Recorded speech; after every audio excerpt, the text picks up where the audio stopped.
అట్లాగే నిన్న మీరు ఏదైతే నా హక్కులకు భంగం వాటిల్లే విధంగా వ్యవహారం చేసినారో, నేను విచారణకు చట్టాన్ని గౌరవించే పౌరుడిగా హాజరై అక్కడ ఏ సమాధానం అడిగినా చెప్తానని పోయినప్పుడు లాయర్లతో రావద్దు అంటారు. నేను చెప్పిన మీరు దొంగలు, ఎందుకంటే మీరు గిట్లనే చేసిన ఇదివరకు కూడా. పాపం మా పట్నం నరేందర్ రెడ్డి ఆయన ఇయని స్టేట్మెంట్ ఇచ్చినట్టు బుకాయించి వెంటనే మీడియాలో లీకులు ఇచ్చే దౌర్భాగ్యులు మీరు. నేను నమ్మను మిమ్మల్ని, మా లాయర్ బరాబర్ ఉండాలని అడిగిన. రేపు అందుకే కోర్టుకు కూడా పోతున్నా, హైకోర్టుకు కూడా.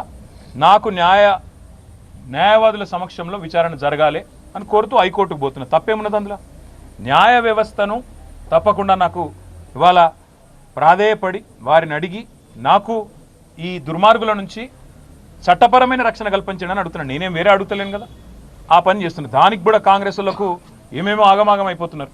ఇక కొంతమంది మంత్రులు అయితే వాళ్ళే న్యాయమూర్తులు అయిపోతున్నారు, వాళ్ళే శిక్షలు వేస్తున్నారు, వాళ్ళే చెప్పేస్తున్నారు నెక్స్ట్ ఏం జరగబోతుంది, ఇదేమవుతుంది అదేమవుతుంది.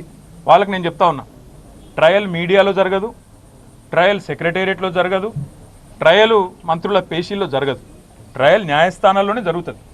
గతంలో మీరు ఇట్లాంటివి అనుభవాలు ఎదుర్కొన్నప్పుడు మీరు కూడా కోర్టుకే పోయినారు, మేము కూడా ఇప్పుడు కోర్టుకే పోతున్నాం. దానికి ఇంత గగురుపాటు ఉలికిపాటు ఎందుకో మంత్రులకు నాకు అర్థం కావడం లేదు.